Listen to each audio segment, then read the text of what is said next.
자, 다음 이번 시간에는 이제 26회 실무 이론 평가 어떤 문제가 나왔나 보겠습니다.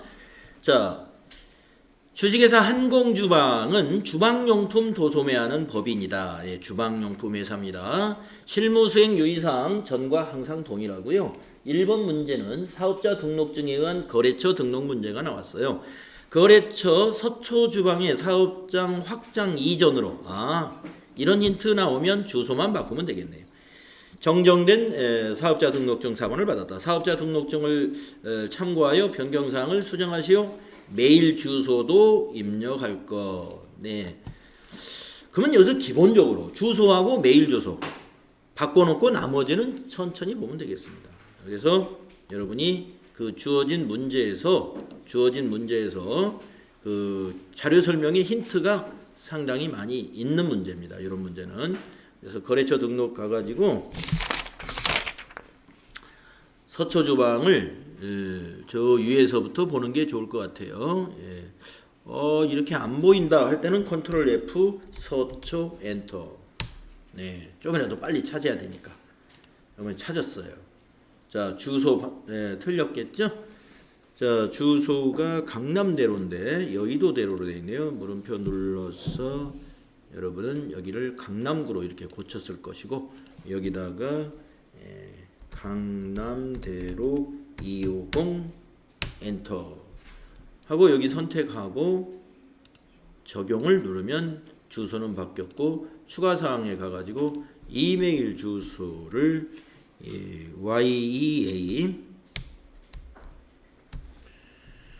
뒤에는 네이버인가요? 빌36524인가요? 빌36524네요. 이렇게 찍어주고 업태 바뀌었나요? 어디 봅시다. 도소매업 주방용품. 여기 도자가 하나 들어가야 되네요. 예, 도소매업. 네. 나머지 변동사항 없죠? 네. 오타가 있었네요. 예, 도소매업 빼먹을 뻔했네요. 네, 3가지나 고쳤습니다. 엔터 쳐주고. 자, 잘 보셨고 그 다음에 두 번째 문제는 이제 재무상태표 문제가 나왔네요. 그죠? 네. 자, 재무상태표 밑에 자료 설명을 보면은 검토 결과 입력 오류가 발견되었다. 잘못된 부분을 찾아 수정하시오 이랬어요. 네. 그러면은 비교해 보면 되죠. 전기분 재무상태표. 예, 전기분 재무상태표 열어야지 오른쪽에 있는 단기 거 열어서는 안 됩니다. 자, 우선 유동자산 1155. 유동자산의 차이가 있습니다. 자, 그러면 현금부터 봐야 되겠네요. 쭉 올라가서. 유동자산에 뭐가 차이 있었어요? 보통예금의 차이가 있었나요? 예, 9천만 원이네요.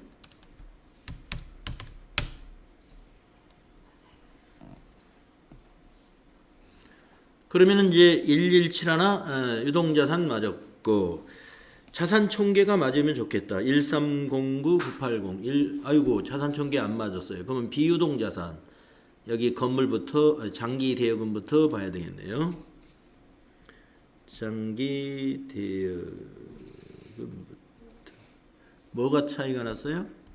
건물 3호 차량 운반구 35330 15000 비품이 600 감가상각비 1355 임차보증금 기타 비유동자산에 그게 통째로 빠졌나요? 네, 밑에 있어요.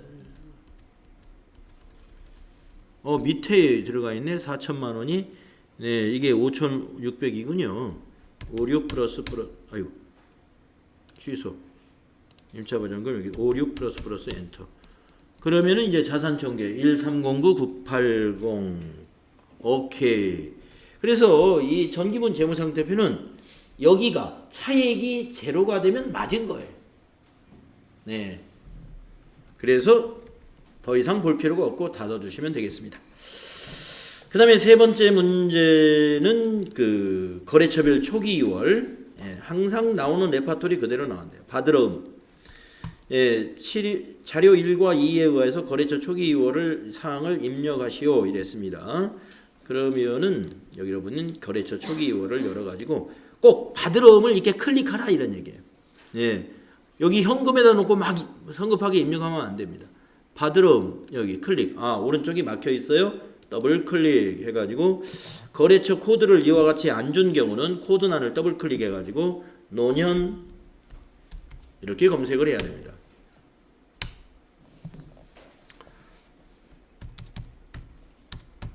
이렇게 입력했죠.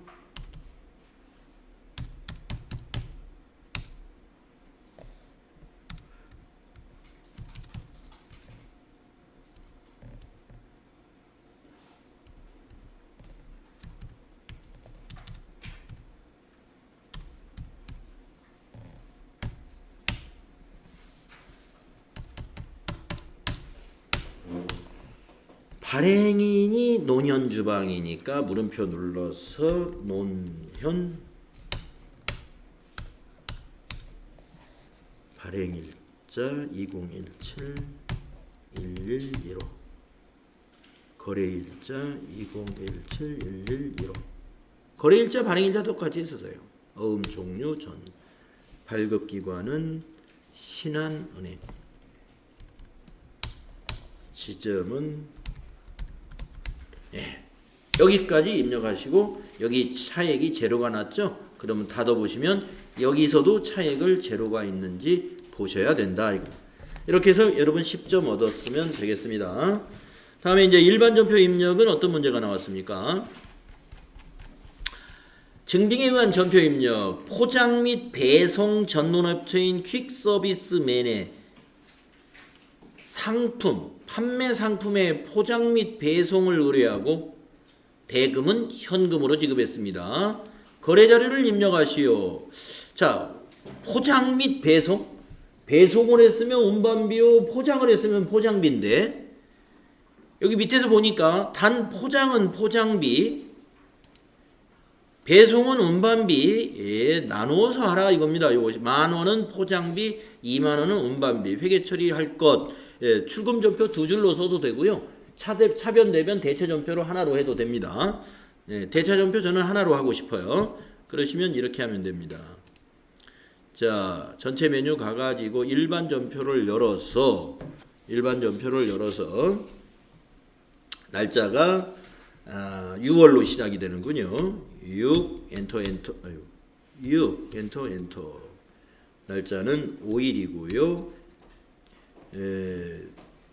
대변에 101번 현금 쭉 가가지고 30 플러스 엔터 차변에 운반비 800번대 잘 고르시고 20,000원 차변에 비용은 차변에 발생하죠.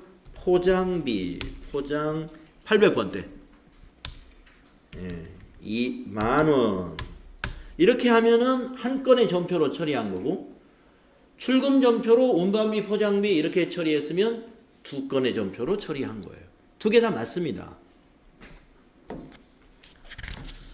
그 다음에는 2번 문제가 어떤 문제가 있느냐 보니까 통장 사본 찾으신 금액 인출됐다는 거죠. 방배 유통에 상품을 매입하기로 하고 계약금 250만 원을 국민은행 보통예금 계좌에서 2차하여 지급했습니다. 자, 계약금을 지급했다. 계약금을 지급했습니다. 6월 9일 날이네요. 계약금 지급을 뭘로 했어요? 보통예금으로 했죠? 자, 그러면 대변에 103번 보통예금. 은행은 국민은행. 그래서 보통예금이 자산이 감소합니다. 250만 원. 자, 차변은 자산이에요. 자산. 우리가 계약금을 지급하는 것은 선급금이다. 이거. 계약금 지급은 선급금이라는 당좌자산. 거래처 꼭 넣어야 되죠. 선급금도. 그래서 방배유통 250만 원. 이렇게 하셨죠? 네. 그 다음 문제가 또 보시면 문제가 다 쉽게 나왔네요. 3번 유무형 자산 구입 거래 명세서가 있고요. 재고관리 프로그램 소프트웨어구나. 프로그램 하면 개정 과목이 소프트웨어입니다. 재고관리 프로그램을 최신 버전으로 업그레이드하고 대금은 다음 달 10일에 지급하기로 해서 미지급금이 되겠네요. 재고관리 프로그램 업그레이드에 의한 자산은 내용 연수가 연장되고 자산 가치가 증가되었다. 즉 자산으로 처리해라 이 말입니다.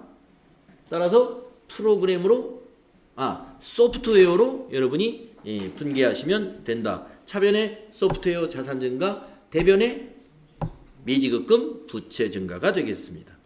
그래서 날짜는 12일 날짜 6월 12일이고요. 차변에 소프 엔터 방향키로 가서 3500 플러스 엔터 치고 대변은 미지 253번 거래처를 꼭 써야 됩니다. 서울 소프트 이런 데는 거래처를 넣어야 돼요. 부채니까. 그래서 3500 부채라고 해서 다 거래처 넣는 거 아니에요. 뭐 예수금 같은 거 이런 거 부채지만 거래처 안 넣습니다. 미지급금 이건 거래처가 어느 거래처의 미지급금인지를 알아야 되잖아요. 이런 것은 거래처를 넣는 거예요. 그 다음에 네 번째 문제는 이런 문제가 나왔군요. 약속어음 발행. 네, 아까 그래서 그 질문을 했군요. 예, 발행. 발행할 때는 어음 등록이 아마 기본으로 나올 겁니다. 자, 거래자료 입력하시오. 자금 관련 정보를 입력하여 지급어음 현황에 반영하시오. 등록된 어음을 선택할 것. 문제를 안 읽고 먼저 등록을 해버렸군요. 네, 등록된 어음을 선택할 것. 이거는 출제위원이 어음 등록은 해놨으니까 네, 분개하고 자금 관리만 해라 이 말이에요. 예. 원래는 어음 등록을 하잖아요. 우리가 발행을 하려면. 근데 여기 평가 문제를 읽어보니까 등록된 어음을 이용해라. 선택해라. 등록해놨다 이겁니다. 그래서 등록하면 이중 등록이 되겠군요. 자, 그래서 이중 등록하면 틀린 거예요? 원래는 틀리죠. 네, 원래는 틀립니다. 네. 뭐 아까 말씀드린 대로 출제위원이 그걸 발견을 못했다면 모르겠지만 발견했으면 그 틀린 겁니다. 예, 등록된 어음 쓰라고 그랬어요. 예. 자, 그러면 그래서 여러분들 시험 볼 때 요 증빙만 보지 마시고 꼭 밑에 자료 설명과 평가 문제까지 읽고 그리고 작업을 해라. 예, 그 주의사항이 되겠습니다. 아시겠죠? 자, 그러면은 이렇게 해야 됩니다. 전표를 그냥 입력하세요. 예, 날짜가 발행일 6월 15일입니다. 예, 같은 달이죠. 15일 대변의 지급어음 거래처는 동부유통귀하죠. 동부유통에다 했죠. 어음 금액은 500 플러스 차변은 상품을 구입했죠. 차변의 상품 상품 그렇죠. 근데 어떻게 상품 구입한 거래를 왜 일반 전표로 문제를 냈을까? 자, 아무튼 뭐 마음에 안 듭니다만은 어쨌든 뭐 상품을 구입했다 했으니까 상품을 하는 수밖에 없어요. 상품 거래처 필요 없죠? 5500 플러스 엔터. 그러고 나서 지급어음줄을 클릭하시고 F3을 누르시면 밑에 지급어음 관리가 뜹니다. 발행 나왔을 때 어음 번호를 더블 클릭하시고 여기 등록된 어음이 여기 있다 이겁니다. 그거를 확인. 그리고 엔터 치면 커서는 발행일에 가는데 발행일은 똑같을 거예요. 6월 15일. 또 엔터 치면 만기일에 가는데 이건 고쳐야 될 겁니다. 2018-0915. 그리고 지급은행에서는 그냥 엔터 치면 커서가 위로 올라가면서 이 문제 마무리가 됩니다. 네. 아마 4점을 주는 이유는 F3 눌러서 여기 자금 관리 하느라고 시간이 좀 걸린다 해서 4점을 줬나 모르겠어요. 그러니까 여러분이 나도 밑에 문제를 잘못 읽어가지고 어음 등록을 했다. 추가 등록을 했어요. 근데 난 분개 다 맞았어요. 근데 어음 등록을 하면 누르면 2개가 나오겠네요. 2개. 2개 중에서 여기 내가 등록한 거 말고 뭐 2개 똑같은 것 중에서 그냥 하나 선택을 했다. 그러면 어쨌든 선택이 된 겁니다. 그래서 이 문제 전체가 4점이면 4점이 다 틀린 게 아니에요. 그래서 감점이 1점 내지는 많아야 2점, 아니면 1점만. 그래서 충분히 3점이나 2점은 획득할 수 있습니다. 어음 등록하지 말아야 되는데 했다고 해서 이 4점이 다 날아간 건 아니에요. 일단 분계가 맞았고 밑에 자금 관리를 했다면. 그 다음에 5번 문제로 가보면은요. 증빙에 의한 전표 입력 3점 국세 전자납부 확인서. 자, 무슨 세금을 냈나요? 6월분 급여 지급 시 원천 징수한 근로소득세 예수금입니다. 기업은행 보통예금 계좌에 납부 일자에 이체하여 납부했습니다. 예수금이에요. 차변의 예수금, 대변의 보통예금인 분계를 하시면 되겠습니다. 자, 날짜는 7월로 바뀌었죠. 납부 일자가 7월이죠. 날짜도 굉장히 중요합니다. 차변의 예수금, 부채감소 484 플러스가 그렇게 했을 거고, 대변의 보통예금 기업은행 코드로 꼭 걸어 주셔야 되고 484 플러스가 됩니다. 그 다음에 6번째 문제가 이런 문제가 나왔네요. 6번째 문제는 자동차세 신고 납부서. 자동차세가 납부할 세액의 합계가 22만 2,500원이네요. 자, 자료 설명 꼭 읽어주세요. 자동차세를 국민은행 보통예금 계좌에서 이체하여 납부한 영수증이다. 네. 그럼 대변의 보통예금, 차변의 세금과 공과. 그렇죠? 예. 자, 그러면 여러분은 이렇게 했을 것이다 이겁니다. 날짜를 보니까 이체된 날짜가 7월 22일이에요. 그래서 7월 22일 입력하시고 차변의 세금과 공과 비용 발생 817번 써야 돼요. 금액은 225500 엔터. 엔터 치고 대변은 보통예금이죠. 은행은 국민은행 보통에서 엔터 치고 225500. 네. 이렇게 해서 일반 전표 문제 6개를 쭉 풀어봤는데 평범한 수준이다. 네, 이렇게 보여집니다. 다음에 이제 부가가치세 문제 24점짜리 1번 문제는 여전히 이렇게 나옵니다. 과세 매출이고 전자세금계에서 발행해라. 예. 그래서 복수거래라는 이유는 그것 때문에 두 줄이니까. 상품 판매 대금은 다음 달 말일에 받기로 했으면 외상분계하면 되겠네요. 그리고 발급하고 전송하라는 그런 문제잖아요. 여기 평가 문제 다 읽어보셨죠? 네. 앞에서 읽은 거하고 그동안 25회까지 읽은 내용하고 하나도 다른 게 없습니다. 그러면 정확히 읽으셨고 이제 이렇게 반영을 하면 됩니다. 닫고서 메인 매출 전표를 열어서 거래 날짜가 10월이니까 10 엔터. 날짜는 12일이니까 12 그리고 11번 과세 매출. 자, 복수거래 눌러가지고 냄비 세트 150개 9만원. 그 다음에 그릇 세트 100개 6만원. 이렇게 하면 여기다가 100개 6만원. 그러면 600에 60만원. 이렇게 해가지고 탭키를 누르거나 확인 단추를 누르면 이와 같이 입력이 됩니다. 그리고 이제 거래처는 공급받는 자가 광명유통이더라. 이거는 광명. 그리고 이 자리는 비워둬야 되죠. 0번 비워둬야 돼요. 우리가 발급하는 문제니까 1번 문제는 항상 비워두는 문제였습니다. 자, 외상분계 한다고 그랬죠? 2번. 그래서 차변의 외상매출금 자산 증가, 대변의 부가세 예수금 부채 증가, 대변의 상품 매출 수익 발생. 네. 과세 매출. 오케이. 그러면 전체 메뉴에 가셔가지고 부가가치세 2에 있는 전자세금계에서 발행 및 내역 관리를 눌러줍니다.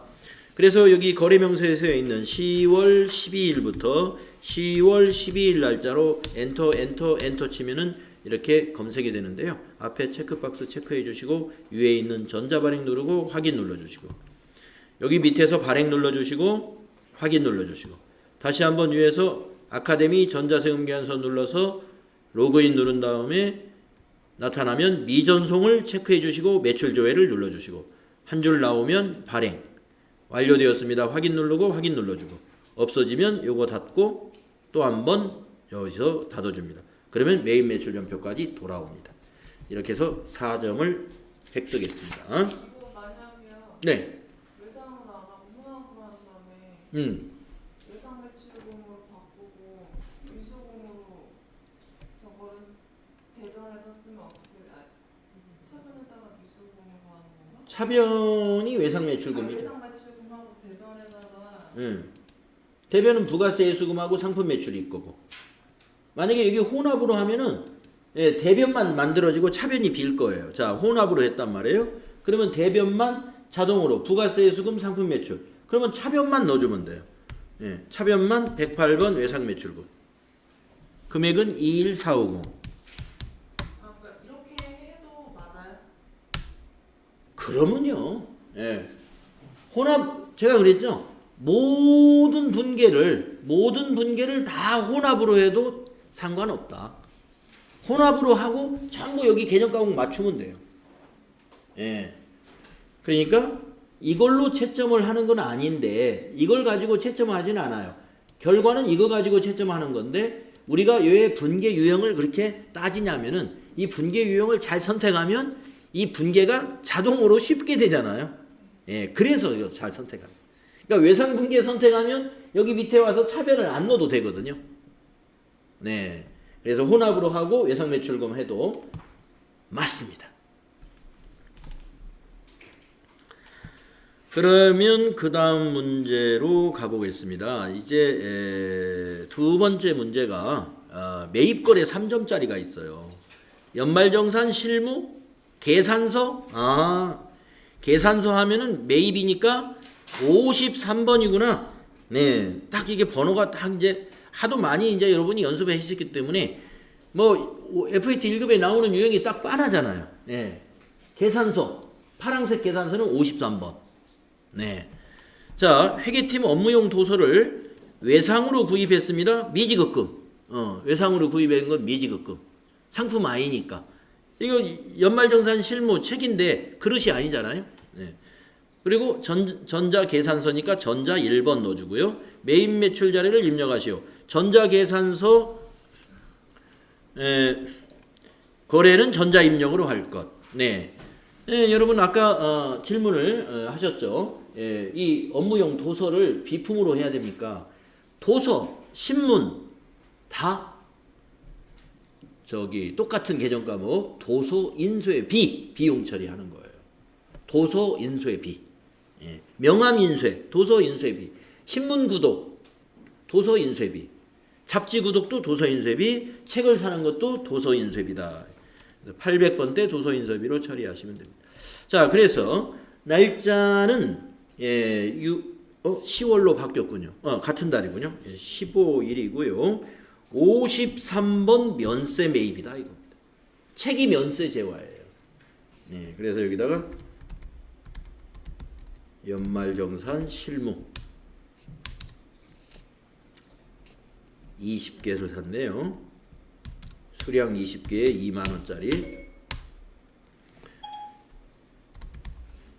서문출판사 전자입력 1번 해야 돼요. 전자계산서니까. 자, 그 외상으로 했으니까 이거 외상분기한다? 안 됩니다. 왜 안 되냐면 외상분기하게 되면은 이 외상 매입금이 돼가지고 이게 안 고쳐져. 예.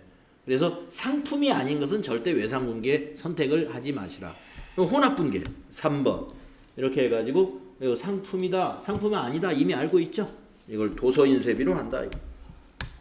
800번 때 밑으로 내려와서 대변이 미지급금이 되는 거예요. 253 251 외상매출금, 252 지급어음, 253 미지급금. 네. 요 세 개는 쭈루룩 코드가 251, 252, 253으로 나란히 있어요. 외상매입, 미지급금, 지급어음, 미지급금. 40만 원 하고 탭키 눌러서 거래처 맞는지 보시고 차변과 대변의 합계 40만 원 일치하는지 보시면 되겠습니다.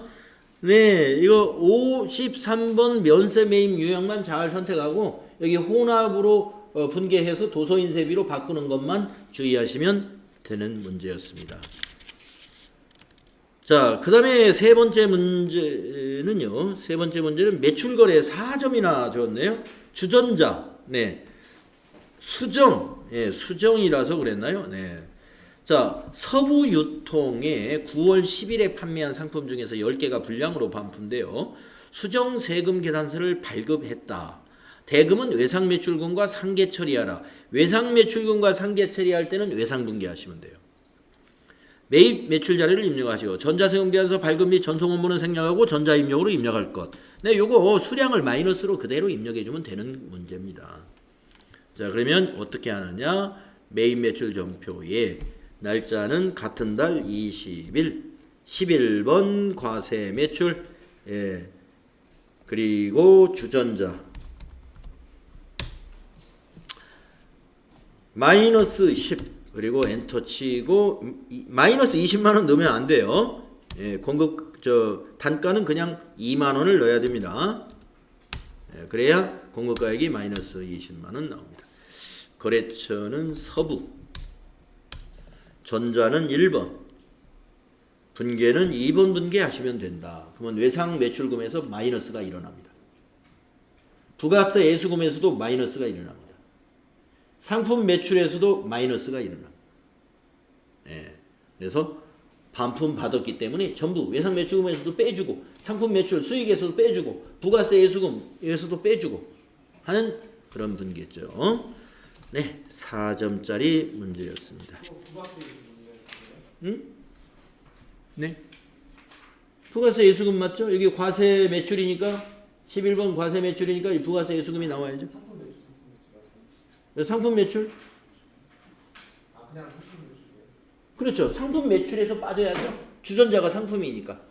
이게 반품 들어왔으니까 상품 매출 수익에서 20만 원 마이너스 돼야죠. 할인 그거로 하면 매출 할인이 예? 매출 할인 그거로 하면 아, 매출 한입 할 필요 없습니다. 예. 마이너스 세금 계산서를 발행했기 때문에 그냥 상품 매출에서 직접 빼주면 돼요. 예, 사실은 내용적으로는 매출 한입이에요. 예, 내용적으로는. 그러나 분계는 상품 매출을 마이너스로 요 세금 계산서에 있는 그대로 외상 분계함으로써 요걸 그대로 이용하시면 돼요. 자, 그 다음에 4번의 문제는 네. 저기 네. 제가 이 결석을 해서 이 문제를 처음 풀어보는데 예. 그 도전 프로그램에서 네. 수정세금 계산서 단추 안 눌러요? 여기 도전 프로그램에 여기 있는 수정세금 계산서, 이거는 수정세금 계산서를 우리가 발행할 때. 근데 이거는 발행을 하는 게 아니라 이미 발행한 것을 입력하는 문제. 발행하는 문제는 TAT 2급 다음 주 교재에서 그거 공부합니다. 예. 그러니까 TAT 2급에서는 지금 우리 FAT 1급은 정상적인 세금 계산서를 발급하는 것만 문제로 나오죠. TAT 2급은 수정 세금 계산서를 이 시스템으로 발급하는 문제가 나와요. 그때 쓰는 게 이거예요. 여기 수정세금 계산서를 발급하였다는 아니에요? 그런데 자, 문제를 한번 볼까요? 예. 발급하였다. 근데 여기 보면은 전자세금 계산서 발급 및 전송 업무는 생략해라 이렇게 돼 있죠. 생략해라. 그리고 그냥 1번 전자입력으로 입력해라. 그러니까 이걸 입력할 때 발급을 할 필요 없다 이 말이에요. 발급하지 말고 이미 발급됐다고 가정하고 그냥 전자입력으로. 우리가 발급을 하려면은 어떻게 합니까? 이 난을 비워두고 가잖아요. 예. 아니 저기 눌러보니까 그냥 수정을 하는 사유만 넣는 거던데? 발행이 아니고. 그러니까 이제 나중에 여기서 배울 건데 이 수정 세금 계산서 요 단추는 세금 계산서, 수정 세금 계산서를 발급하는 업무다 이런 얘기예요. 아시겠죠? 예. 이건 지금 발급이 아니에요. 발급된 사실을 지금 이 부가가치세 신고에 반영하기 위한 것이기 때문에 발급을 할 게 아니라면 이걸 쓸 필요 없습니다. 아시겠죠? 예. 발급하라 하는 문제가 실제로 나옵니다. 예, 실제로 이제 그거는 우리 다음 교재에서 한다 이거예요. 예. 근데 이거는 예, 이걸 써서 수정을 하는 경우는 발급을 해야 될 때. 지금 우리는 발급 업무는 생략하고 부가가치세 신고서에 반영하기 위한 입력과 또 거기에 따른 회계 처리만 하는 거예요. 예, 아시겠어요? 예, 차이가 있습니다. 자, 그 다음에 4번의 문제를 보시면은 매입거래 3점 카드 매출. 여러분 제가 항상 카드를 보시면 합계에다가 쫙 동그라미를 쳐놔라 그랬습니다. 합계에다가 왜? 합계 입력할 것이다. 자, 거래처 한국도자기에서 판매 목적으로 주방용품을 구입하고 받은 신용카드 매출 전표이다 이랬습니다. 예. 그러니까 신용카드로 매입을 한 거예요. 그렇죠? 예. 한국도자기에서 상품을 매입한 겁니다. 네. 그러면 우리가 어떻게 입력하느냐? 날짜가 아직 10월인가요? 네. 거래 날짜 28일. 매입인데 카드로 매입했어요. 그러면 57번 카과 매입이다. 물음표 단추를 눌러서 신한카드를 선택한다 이거예요. 그리고 확인 눌러주고 품명에다가 주방용품 수량 단가는 모르겠고 합계를 공급가액에다가 입력하는 거예요. 4730 플러스 엔터. 거래처는 한국도자기. 이거는 카드기 때문에 전자세금란은 비워둬야 돼요. 그리고 분계는 4번 분계. 네. 자, 미지급금. 네, 신한카드사에 아직 돈 안 줬죠. 부가세 대급금, 이 매입세액이니까 자산 증가. 차변의 상품, 주방용품, 판매 목적의 주방용품은 상품이죠. 자산 증가. 완벽하게 처리됐습니다. 이 문제는 여기서 유형을 카과, 57번의 카과라는 것을 잘 선택하면 나머지 잘 풀릴 문제입니다. 그러니까 여러분 카드 매출은 빨강색, 파랑색이 없기 때문에 문제를 잘 읽고 이것이 매입인지 매출인지 그거를 헷갈리면 또 안 됩니다. 그러니까 문제를 읽을 때 이것이 여기가 카드 매출이라는 것은 어떤 사람은 선생님 이거 매출 전표 아닙니까? 카드는 전부 다 매출 전표로 나와요. 매입이든 매출이든 간에. 내용을 읽어봐야 됩니다. 우리가 상품을 팔은 건지 매입한 건지 요걸 잘 읽어야 돼요. 자료 설명을. 자, 그 다음에 5번째 문제는 매입거래 3점짜리가 나왔네요.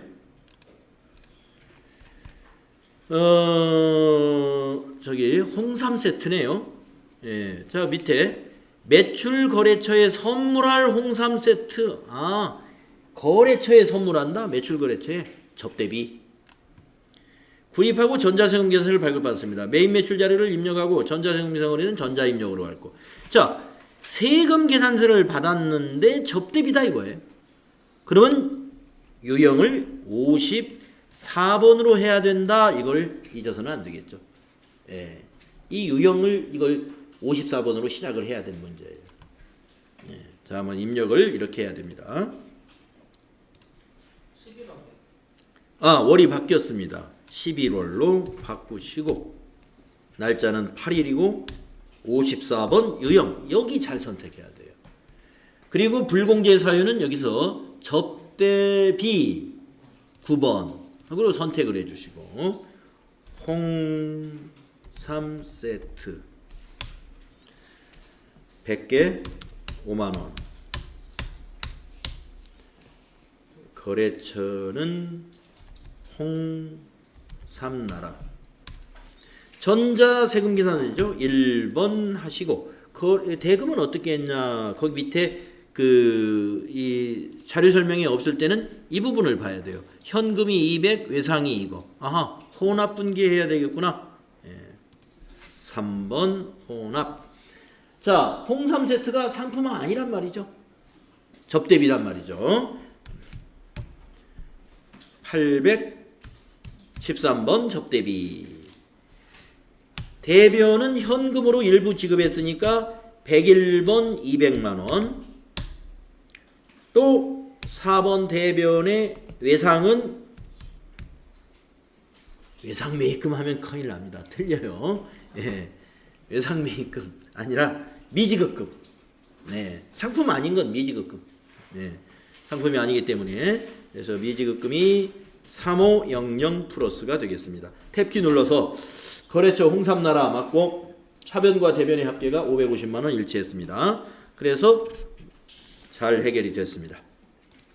여섯 번째는 카드 매출 전표입니다. 또 예. 자, 이런 전표는 여기 합계에다가 딱 동그라미를 해라 이겁니다. 예. 자, 개인 고객인 이승철에게 상품을 판매하고 발급한 신용카드 매출 전표입니다. 네, 거래처 이승철로 넣어야 되겠네요. 거래자료 입력하시오. 유형은 17번이더라. 예. 카드 매출이 17번이에요. 자, 그러면 입력을 한번 해볼까요? 날짜가 여전히 11월인가요? 네, 19일이네요. 11월 19일 17번 카과 매출 신용카드사는 삼성카드 확인. 여기는 그냥 상품이라고 적어야 되겠네요. 아, 식기 세트군요. 상품 써도 상관없어요. 자, 수량과 단가 모르고 합계 금액 330000 동그라미 잘 입력하세요. 33만원 맞죠? 거래처는 이승철로 내야 됩니다. 여기 거래처는 이승 엔터. 이거 비워줘야 되죠. 방향 키로 지나가면 비워집니다. 분계는 카드 분계니까 4번. 그러면 외상매출금 우리가 삼성카드에서는 아직 돈을 안 받았어요. 그래서 외상매출금이 거래처가 삼성카드가 되고 부가세수금 매출세액이니까 부채 증가. 상품매출 수익 발생. 식기세트 상품 맞죠? 예. 이렇게 해서 3점을 또 해결했고요. 이제 부가세 문제의 마지막 7번째 문제는 부가가치세 신고서 조회 문제가 나왔네요. 항상 이러더라고요. 예, 7번째 문제가. 자, 보통의 금액 찾으신 금액이 이렇게 있고 제1기 부가가치세 예정신고 납부세액을 국민은행 보통예금에서 이체해서 납부했다는 거네요. 3월 31일에 입력된 일반전표를 참고하여 납부세액에 대한 회계 처리를 하시오. 여러분 3월 30일 날 부가가치세 정리분계한 것을 가지고 4월 25일 날 납부했다 이 말입니다. 예. 그러면 여러분은 일반전표에 가셔가지고 일반전표에 3월 31일자를 한번 보는 거예요. 그랬더니 미지급세금 강남세무서 거래처 찍었고 1348000 이게 금액이 통장에 찾으신 금액과 똑같죠? 그러면 이제 납부했으니까 미지급세금이 대변에서 차변으로 오는 분계를 하라는 것입니다. 날짜는 4월 25. 예, 4월 25일로 바꿔주시고 차변의 미지급세금 261 강남세무서 1348 플러스 대변의 보통예금 국민은행이 되겠습니다. 금액은 1348 플러스. 그래서 부가가치세 정리 문제치고는 이건 아주 쉬운 거예요. 예. 이거보다 더 복잡하게 나오면 뭐가 나옵니까? 3월 31일 시점에 정리분계하라는 게 나오면 차변의 부가세 수금, 대변의 부가세 대급금, 납부할 세액이 있으면 대변의 미지급 세금, 네. 그 다음에 또 전자신고 세액공제가 10,000원이 있다 그러면 대변에 차비익 10,000원, 이렇게 분계를 또 넣어야 되잖아요. 그게 이거보다는 더 복잡하죠. 그죠? 자, 이렇게 해서 24점 획득했습니다. 그러면 이제 뒤에 남아있는 것은 결산 문제하고 장부 조회 문제가 있다. 자, 1번 외화평가. 네. 자, 아까 질문이 있어서 제가 미리 말씀드렸죠.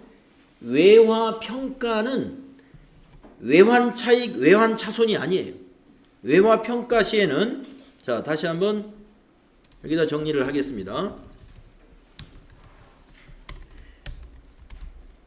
외화의 평가 시에는 외화의 평가 시에는 외화 환산 이익이나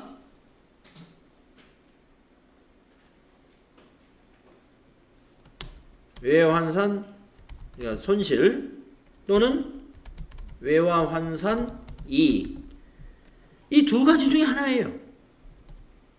외화의 평가 시에. 그러면 또 뭐가 있느냐? 여러분 그 영업의 수익과 비용에서 외화 부채를 상환할 때, 예? 이건 이제 상환할 때는요. 부채 상환할 때는 외환 차손이 나오거나 반대인 경우는 외환 차익이 옵니다. 예, 외환 차익이 나요. 그러니까 무슨 얘기냐면 손실이 났다는 것은 환율이 평가 때 환율이 인상됐다는 것. 부채를 이거 부채 이게 지금 부채에 대한 거잖아요. 예. 지금 이건 부채를 전제로 한 겁니다. 자산은 반대가 되니까. 자, 이건 지금 사실은 이제 자산도 있어요. 외화 자산. 네, 외화 자산 쪽은 시험에 잘 안 나오니까 제가 아예 부채로 전제해서 말씀드리는 거예요. 예. 부채로 전제해서. 자산 쪽은 시험에 잘 안 나오니까. 부채와 자산은 반대라고 생각하시면 돼요. 그리고 외화 환산 이익은요. 환율이 하락하면 이익이 생깁니다. 그 외환 차손도 마찬가지로 환율 인상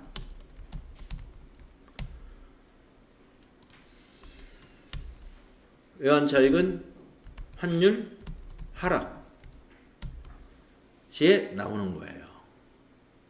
네. 자, 그러면 역시 이 문제도 부채 쪽의 문제예요. 장기 차입금이니까 부채 쪽 문제죠. 부채 쪽으로 주로 나와요. 예, 외화 자산 쪽에서는 시험이 제가 아직 못 봤습니다. 예. 그러니까 외화 자산 쪽이라면 환율 인상이 되면은 외환 환산 이익이 나와요. 떨어지면 손실이 나요. 자산이니까. 예. 근데 부채는 그 반대입니다. 자, 그러면은 장기 차입금에는 LA 회사에 대한 외화장기 차입금 3천만 원이 있어요. 근데 이때 미화 3만 달러예요. 이것이 계상되어 있다. 회계기간 종료일 현재 적용하는 환율은 미화가 1달러당 1200원이다. 가격이 뭡니까? 환율이 인상됐죠? 그러면 손실이 발생했어요. 가만히 앉아서 부채가 늘어버린 겁니다. 예, 부채가. 그래서 결산할 때 부채를 달러당 200원씩 늘려 잡아야 돼요.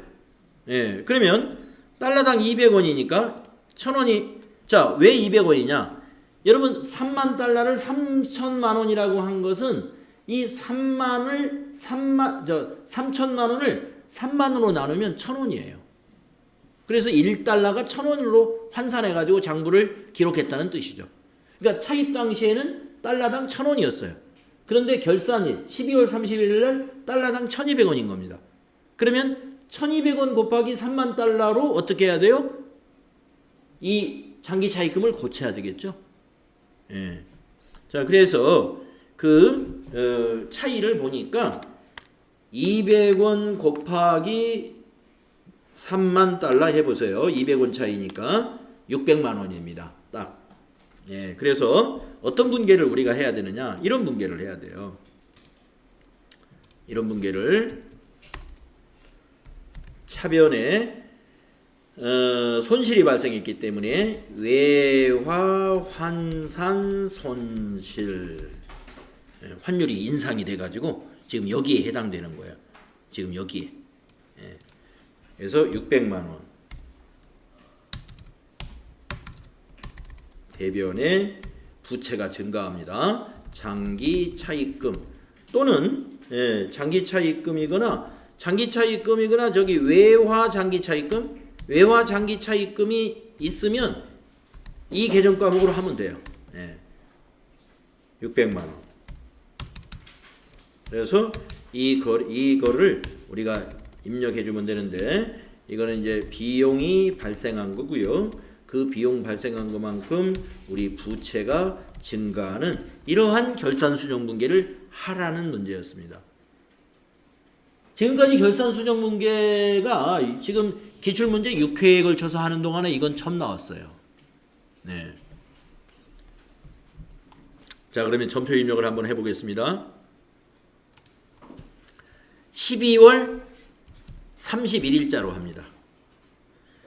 차변에 외화 엔터 쳐보면 환산 손실 935번 600만 원. 대변은 외화로 한번 검색해 보세요. 그러니까 외화 해보니까 외화 장기 차입금이 없다는 얘기죠? 있어요? 어디? 외화. 아이고. 외화. 아, 있네요. 그러면 305번 쓰면 됩니다. 네. 그리고 거래처 써야 돼요. 차입금이잖아요. 그래서 LA로 검색을 하면 이렇게 6010번 나오죠. 600만 원. 이 분계입니다. 네. 그래서 외화 환산 손실 또는 외화 환산 이익 이렇게 이 개정 과목을 쓰는 것은 언제? 12월 31일 결산 때 쓰는 개정 과목이요. 아까 말씀드린 상환시, 외환차손, 외환차익 이렇게 쓰는 개정 과목은 부채를 갚을 때 차입할 때 환율하고 상환할 때 환율이 다르거든요. 그때 두 환율을 비교해 가지고 환율이 올라 버렸으면 외환 차손이 나올 것이고 환율이 떨어져 버렸으면 이익이 생겨요. 그것이 외환 차익이 된다. 네, 비슷한 듯 다른 개정 과목입니다. 요거 기억을 해 주십시오. 다음에 2번은 결산자료 입력에 의한 자동결산 4점짜리인데요. 외상매출금 잔액의 1%를 대손충당금으로 설정하고 있다. 수동결산 또는 자동결산을 메뉴를 이용하여 결산하시오. 자동결산을 하겠습니다. 근데 외상매출금 하나만 딱 찍었죠? 뭐 받으러 하지도 말고 요거 하나만 하라 이겁니다. 외상매출금만. 그러면 우리는 어디로 갑니까? 먼저 어디로 가야 돼요? 전체 메뉴에서 합계잔액 시산표로 가죠? 네, 12월로 조회를 했다 이겁니다. 그래서 외상매출금의 차변잔액을 딱 보는 거예요. 네, 차변잔액을 1%니까 이제 시험에도 이상 1% 아니면 2%로 나와요 항상. 예. 그래서 1%는 517302죠. 517만 3020원. 저쪽에 보니까 50만 원 잔액이 있어요. 그렇죠? 빼기 50만 원. 그래서 4,673,020을 여러분이 시험지에다가 메모해야 된다. 4,673,020. 그런 다음에 이제 우리가 전체 메뉴에 가서 결산자료 입력 이걸 열죠. 그래서 1월부터 12월을 입력하시고 확인을 누른 다음에 외상매출금 판매관리비 밑에 있는 여기 대손상각의 외상매출금 대손상각 밑에 외상매출금 거기다가 메모한 금액 4673 플러스 0202 예, 뒤에 0202 4673 020 예, 20원 때문에 또 틀리면 억울하죠. 네, 뒤에가 000이 아닙니다. 예, 4673020 이렇게 입력하시고 요 한 건밖에 없으니까 위에 점표 추가 누르고 예 그리고 확인까지 해야 돼요. 이렇게 하면 우리가 결산분계 8점을 얻었습니다. 다음에 회계정보 분석 문제 1번 일개표 또는 월개표 조회하라고 그랬고요. 3월 통신비 현금 지출액은 얼마냐? 네, 3월 월개표를 보겠습니다. 자, 전체 메뉴에 가서 일개표, 월개표 세 번째 있어요. 장부에. 자, 월개표 탭을 누르고 3 엔터 3. 네, 통신비가 판매관리비에 있죠? 판매관리비에 어디 갔어요? 좀 밑으로 내려가 있나요? 네, 여기에 있죠? 네, 통신비 여기에 있습니다. 현금 이겁니다. 여기 현금줄. 그래서 통신비가 현금으로 지출된 게 15만 3천 원, 보통예금으로 지출된 게 12만 9천 원. 이 대체가 보통예금이나 뭐 현금 외의 방법으로 지출된 거예요, 이게. 그래서 153000이 답이다. 2번에다 체크해놨다가 답안 작성을 해주면 돼요. 자, 그 다음 이제 마지막으로 거래처 원장 조회 문제입니다. 5월 30일 현재 미지급금 잔액에 대한 거래처의 금액이 오른 것은 이랬습니다. 그러면 거래처 원장에 가서 미지급금 253번을 검색하면 됐죠. 자, 전체 메뉴에 가서 거래처 원장을 눌러서 날짜를 5월 31일 현재니까 5월 31일부터 5월 31일이다. 계정 과목은 계정 과목 외운 사람은 253. 못 외웠으면 검색해야 돼요. 미지급금. 거래처 분류는 그냥 엔터로 지나갑니다. 그러면 여기 거래처별로 쫙 나와요. 이거 잔액을 비교하는 거예요. 잔액을. 그래서 동양은 1800 틀렸고, 광고나라 1200 틀렸고, 주식회사 알뜰에 1910만원. 3번이 답이죠? 이거 맞았네요. 예. 그래서 3번에다가 여러분이 체크를 해 두었다가 답안 작성에 찍어 주시면 된다. 이겁니다. 네. 이 26회 문제에서는 아까 그 결산 문제의 그 외화 평가, 요게 아주 기존에 그동안 6회 동안 풀면서 처음 나왔던 형식이었습니다. 나머지는 다 비슷한 유형의 문제들이었다. 이렇게 보여집니다. 혹시 추가적인 질문이 있습니까?